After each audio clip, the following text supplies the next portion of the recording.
So the race begins. I've probably put a lot in here because I really want to try and serve you, and I hope it doesn't just sound like philosophy since we can't do the interaction at the same level, although I hope you'll participate with me a bit. The bottom line of why I'm here is that I'm really in a position, I'm not here to motivate you, obviously, you don't need that. And a lot of times that's what people think I do, and it's the furthest thing from it.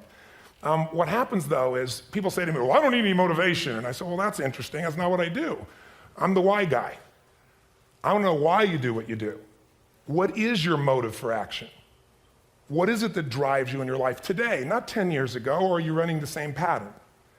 Because I believe that the invisible force of internal drive activated is the most important thing in the world. I'm here because I believe emotion is the force of life. All of us here have great minds. You know, most of us here have great minds, right? I don't know if I'm in the category, but we all know how to think. And with our minds, we can rationalize anything, we can make anything happen. We can, I agree with what was described a few days ago about this idea that people work in their self-interest, but we all know that you don't work in your self-interest all the time. Because when emotion comes into it, the wiring changes in the way it functions. And so it's wonderful for us to think intellectually about how the life of the world is, and especially those who are very smart. We can play this game in our head, but I really want to know what's driving you. And what I'd like to maybe invite you to do by the end of this talk is explore where you are today for two reasons. One, so that you can contribute more. And two, so that hopefully we can not just understand other people more, but maybe appreciate them more and create the kinds of connections that can stop some of the challenges that we face in our society today. They're only going to get magnified by the very technology that's connecting us, because it's making us intersect. And that intersection doesn't always create the view of everybody now understands everybody and everybody appreciates everybody. So I've had an obsession basically for 30 years. And that obsession has been what makes the difference in the quality of people's lives? What makes a difference in their performance? Because that's what I got hired to do. I got to produce the result now. That's what I've done for 30 years. I get the phone call when the athlete is burning down on national television and they were ahead by 5 strokes and now they can't get back on the course. And I got to do something right now to get the result or nothing matters. I get the phone call when the child is going to commit suicide and I got to do something right now. And in 29 years, I'm very grateful to tell you I've never lost one in 29 years. It doesn't mean I won't someday, but I haven't done it. And the reason is an understanding of these human needs that I want to talk to you about. So when I get those calls about performance, that's one thing, like how do you make a change? But also, I'm looking to see what is it that's shaping that person's ability to contribute, to do something beyond themselves. So maybe the real question is, you know, I look at life and say there's 2 master lessons. One is there's the science of achievement, which almost everyone in this room has mastered to an amazing extent. That's how do you take the invisible and make it visible, right? How do you take what you dream about and make it happen, whether it be your business, your contribution to society, money, whatever it is for you, your body, your family. But the other lesson of life that is rarely mastered is the art of fulfillment. Because science is easy, right? We know the rules, you write the code, you follow those, and you get the result. Once you know the game, you just, you up the ante, don't you? But when it comes to fulfillment, that's an art. And the reason is it's about appreciation and it's about contribution. You can only feel so much by yourself. So I've had an interesting laboratory to try to answer the question of the real question, which is what's the difference in somebody's life if you look at somebody like those people that you've given everything to, like all the resources they say they need. You gave them not a $100 computer, you gave them the best computer. You gave them love, you gave them joy, you were there to comfort them. And those people very often, and you know some of them I'm sure, end up the rest of their life with all this love, education, money, and background, spending their life going in and out of rehab. And then you meet people that have been through ultimate pain, psychologically, sexually, spiritually, emotionally abused, and not always, but often they become some of the people that contribute the most to society. So the question we got to ask ourselves really is, what is it? What is it that shapes us? And we live in a therapy culture. Most of us don't do that, but the culture is a therapy culture. And what I mean by that is the mindset that we are our past. And everybody in this room, you wouldn't be in this room if you bought that theory, but most of society thinks biography is destiny. The past equals the future. And of course it does if you live there. But what people in this room know, and what we have to remind ourselves though, because you can know something intellectually, you can know what to do and then not use it, not apply it. So really what we got to remind ourselves is decision is the ultimate power. That's what it really is. Now when you ask people, have you failed to achieve something? How many have ever failed to achieve something significant in your life? Say aye. Thanks for the interaction on a high level there. But if you ask people, why didn't you achieve something? Somebody who's working for you, or a partner, or even yourself, and you failed to achieve a goal, what's the reason people say they failed to achieve? What do they tell you? Tell me. Come on, out loud. Didn't know enough, didn't have the knowledge, didn't have the money, didn't have the time, didn't have the technology, I didn't have the right manager. Didn't have the Supreme Court.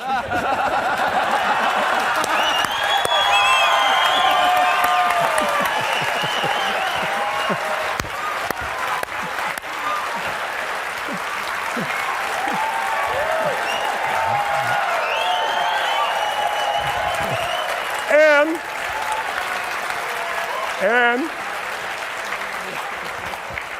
what do all those, including the Supreme Court, have in common?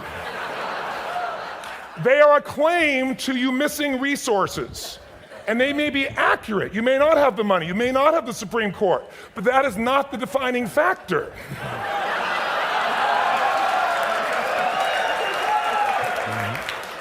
And you correct me if I'm wrong.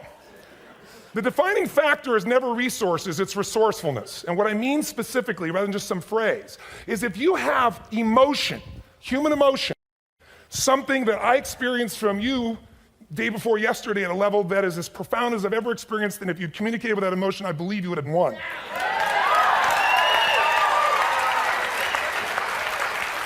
But how easy for me to tell him what he should do. Idiot, Robbins. But I know when we watched a debate, at that time, there were emotions that blocked people's ability to get this man's intellect and capacity and the way they came across to some people in that day. Because I know people that wanted to vote in your direction and didn't, and I was upset. But there was emotion that was there. How many know what I'm talking about here? Say I. So emotion is it, and if we get the right emotion, we can get ourselves to do anything. We can get through it. If you're creative enough, playful enough, fun enough, can you get through to anybody, yes or no? If you don't have the money, but you're creative or determined enough, you find the way. So this is the ultimate resource, but this is not the story that people tell us, right? The story people tell us is a bunch of different stories. They tell us we don't have the resources, but ultimately, if you take a look here, flip it up if you would. They say, what are all the reasons they have in common? We've said that. Next one, please. He's broken my pattern. But I appreciated the energy, I'll tell you that. What determines your resources? We've said decisions shape destiny, which is my focus here. If decisions shape destiny, what determines it is 3 decisions. What are you going to focus on?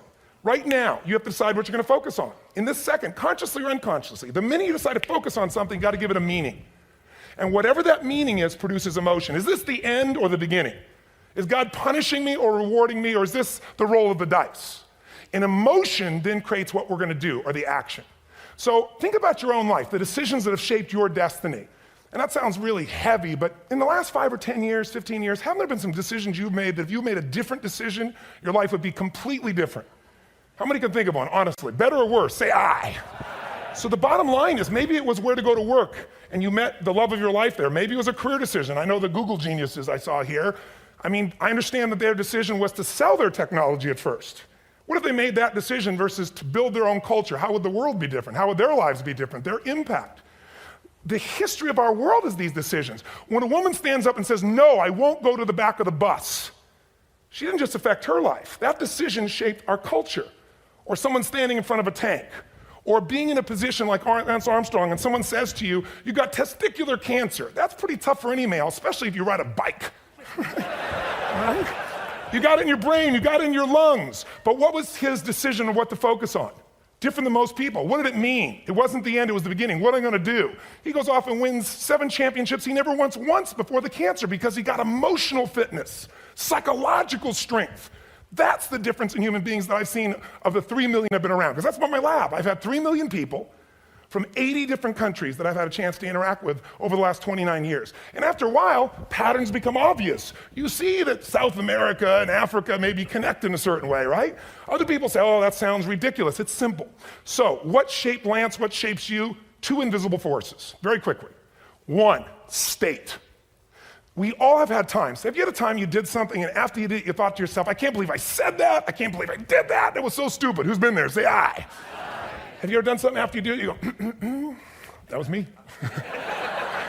Right? It wasn't your ability, it was your state. I should be able to change that quickly, but what I want to finish with quickly here is your model of the world is what shapes you long term. Your model of the world is the filter. That's what's shaping us. That's what makes people make decisions. We want to influence somebody, we got to know what already influences them. And it's made up of 3 parts, I believe. First, what's your target? What are you after? Which I believe it's not your desires. You can get your desires to goals. How many of you got a goal, desire, and thought, Is this all there is? How many been there? Say aye. So it's needs we have. I believe there are 6 human needs. Second, once you know what the target that's driving you is and you uncover it for the truth, you don't form it, you uncover it. Then you find out what's your map. What's the belief systems that are telling you how to get those needs? Some people think the way to get those needs is destroy the world. Some people is to build something, create something, love someone. And then there's the fuel you pick. So very quickly, 6 needs. Let me tell you what they are. First one, certainty. Now these are not goals or desires, these are universal. Everyone needs certainty that they can avoid pain and at least be comfortable. Now how do you get it? Control everybody, develop a skill, give up, smoke a cigarette. And if you got totally certain, ironically, even though we all need that, like if you're not certain about your health or your children or money, you don't think about much more. You're not sure the ceiling's gonna hold up, you're gonna listen to any speaker. But while we go for certainty differently, if we get total certainty, we get what? What do you feel if you're certain? You know what's gonna happen, when it's gonna happen, how it's gonna happen, what would you feel? Bored out of your mind. So God, in her infinite wisdom, gave us a second human need, which is uncertainty. We need variety. We need surprise. How many of you here love surprises? Say aye. You like the surprises you want. The ones you don't want, you call problems, but you need them.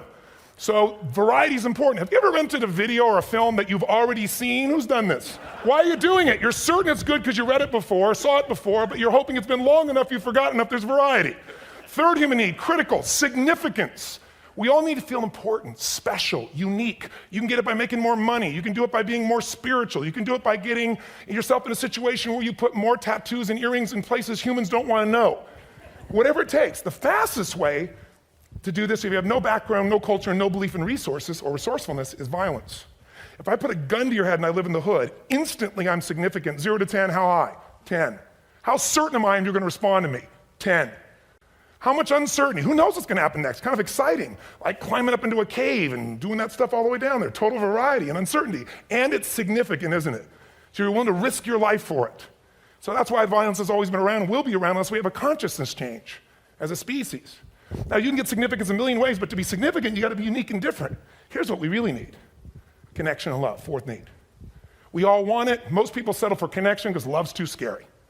Don't want to get hurt. Who here has ever been hurt in an intimate relationship? Say aye. And you're going to get hurt again. Aren't you glad you came to this positive visit? But here's what's true. We need it. We can do it through intimacy, through friendship, through prayer, through walking in nature. If nothing else works for you, get a dog. Don't get a cat, get a dog. Because if you leave for 2 minutes, it's like you've been gone for 6 months when you show back up again 5 minutes later, right? Now, these first 4 needs, every human finds a way to meet. Even if you lie to yourself, even if you have split personalities. But the last 2 needs, the first 4 needs are called the needs of the personality, is what I call it. The last 2 are the needs of the spirit. And this is where fulfillment comes. You won't get fulfillment from the first 4. You'll figure a way, smoke, drink, do whatever, meet the first 4. But the last 2, number 5, you must grow. We all know the answer here. If you don't grow, you what? If a relationship's not growing, if a business is not growing, if you're not growing, it doesn't matter how much money you have, how many friends you have, how many people love you, you feel like hell. And the reason we grow, I believe, is so we have something to give of value. Because the 6th need is to contribute beyond ourselves.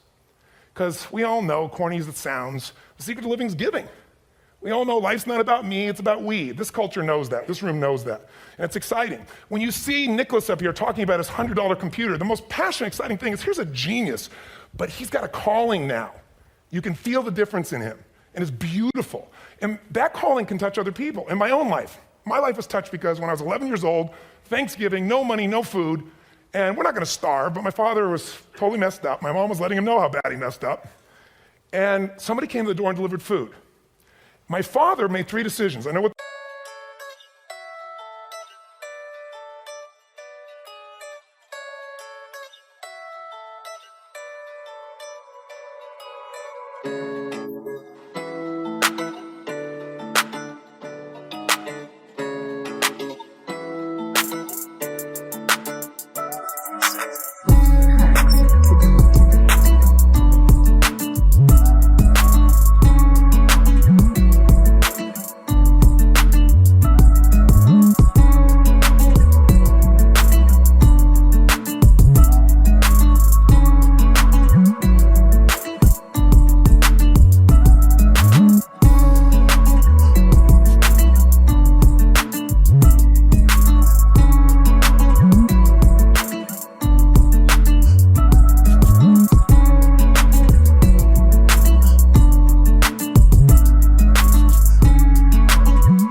they were briefly. His focus was, this is charity. What does it mean? I'm worthless. What do I got to do? Leave my family, which he did. The time, one of the most painful experiences of life. My 3 decisions gave me a different path. I said, focus on, there's food, what a concept. You know? Second, but this is what changed my life. This is what shaped me as a human being. Somebody's gift, I don't even know who it is. They're not asking for it, this is giving our family food, looking out for us. It made me believe this. What does it mean? That strangers care. And what that made me decide is if strangers care about me and my family, I care about them. What am I gonna do? I'm gonna do something to make a difference. So when I was 17, I went out one day on Thanksgiving. It was my target for years, have enough money to feed 2 families. Most fun thing I ever did in my life, most moving. Then next year I did 4, and I didn't tell anybody what I was doing. Next year, 8. I wasn't doing it for brownie points, but after 8, I thought I could use some help. So sure enough, I went out, and what did I do? I got my friends involved, and I grew companies, and then I got 11 companies, and I built a foundation. Now, 18 years later, I'm proud to tell you, last year we fed 2 million people in 35 countries through our foundation, all during the holidays, Thanksgiving, Christmas, in all the different countries around the world. It's been fantastic. Thank you. So I don't tell you that to brag, I tell you because I'm proud of human beings because they get excited to contribute once they've had the chance to experience it, not talk about it. So finally, I'm about out of time, the target that shapes you, here's what's different about people. We have the same needs, but are you a certainty freak? Is that what you value most, or uncertainty? This man here couldn't be a certainty freak if he climbed through those caves. Are you driven by significance or love? We all need all 6, but whatever your lead system is tilts you in a different direction. And as you move in a direction, you have a destination or destiny. The second piece is the map. Think of that as the operating system tells you how to get there. And some people's map is, I'm gonna save lives even if I die for other people, and they're a fireman, somebody else says, I'm gonna kill people to do it. They're trying to meet the same needs of significance, right? They want to honor God or honor their family, but they have a different map. And there are 7 different beliefs. I can't go through them because I'm done. The last piece is emotion. I say one of the parts of the map is like time. Some people's idea of a long time is 100 years. Somebody else says is 3 seconds, which is what I have. And the last one I've already mentioned that felt you. If you got a target and you got a map, and let's say, I can't use Google because I love Maps, and they haven't made it good for Macs yet. So if you use MapQuest, how many have made this fatal mistake of using MapQuest at some time? You use this thing and you don't get there. Well, imagine if your beliefs guarantee you can never get to where you want to go. The last thing is emotion. Now, here's what I'll tell you about emotion. There are 6,000 emotions that we all have words for in the English language, which is just a linguistic representation, right? It changes by language. But if your dominant emotions, if I have more time, I have 20,000 people or 1,000, and I have them write down all the emotions that they experience in an average week. And I give them as long as they need. And on one side, they write empowering emotions, the other is disempowering. Guess how many emotions people experience? Less than 12. And half of those make them feel like so they got 5 or 6 good frickin' feelings, right? It's like they feel happy, excited, oh, frustrated, overwhelmed, depressed. How many of you know somebody who no matter what happens finds a way to get pissed off? How many know somebody like this? Or no matter what happens, they find a way to be happy or excited. How many know somebody like this? Come on. When 9/11 happened, and I'll finish with this, I was in Hawaii. I was with 2,000 people from 45 countries. We were translating 4 languages simultaneously for a program that I was conducting for a week. The night before was called Emotional Mastery. I got up, had no plan for this, and I said, we had all this fireworks, I do crazy fun stuff. And then at the end I stopped, and I had this plan I was gonna say, but I never do what I'm gonna say. And all of a sudden I said, when do people really start to live? When they face death. And then I went through this whole thing about if you were gonna get off this island, if 9 days from now you were gonna die, who would you call, what would you say, what would you do? One woman, well that night is when 9/11 happened. One woman had come to the seminar, and when she came there, her previous boyfriend had been kidnapped and murdered.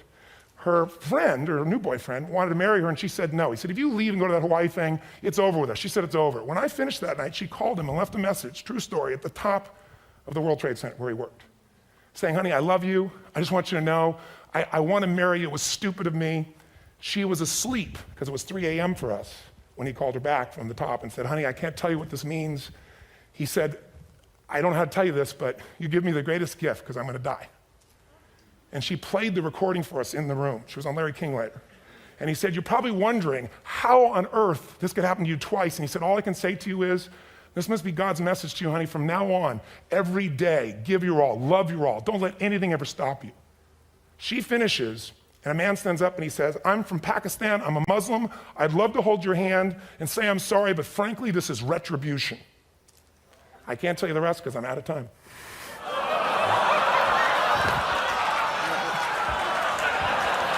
Good. Are you sure? Finish the story. 10 seconds. 10 seconds. No, I want to be respectful. 10 seconds. All I can tell you is I brought this man on stage with a man from New York who worked in the World Trade Center, because I had about 200 New Yorkers there. More than 50 lost their entire companies, their friends, marking off their Palm Pilots. One financial trader, this woman made of steel, bawling. 30 friends crossing off that all died. And what I did to people said, what are we going to focus on? What does this mean, and what are we going to do? And I took the group and got people to focus on, if you didn't lose somebody today, your focus is going to be how to serve somebody else. There are people, one woman got up, she was so angry and screaming and yelling. Then I found she wasn't from New York, she's not an American, she doesn't know anybody here. I said, you always get angry. She said, yes. Guilty people got guilty, sad people got sad. And I took these two men and did what I call an indirect negotiation. Jewish man with family in the occupied territory, some New York who would have died if he was at work that day. And this man who wanted to be a terrorist, and made it very clear. And the integration that happened is on a film, which I'll be happy to send you, so you can really see what actually happened instead of my verbalization of it. But the two of them not only came together and changed their beliefs and models of the world, but they worked together to bring, for almost 4 years now, to various mosques and synagogues, the idea of how to create peace. And he wrote a book, which is called My Jihad, My Way of Peace. So transformation can happen. So my invitation to you is this. Explore your web, the web in here. The needs, the beliefs, the emotions that are controlling you, for two reasons. So there's more of you to give. Achieve too. We all want to do it, but I mean give, because that's what's going to fill you up. And secondly, so you can appreciate, not just understand, that's intellectual, that's mind, but appreciate what's driving other people. It's the only way our world's going to change. God bless you. Thank you. I hope this will serve. Tony Robbins.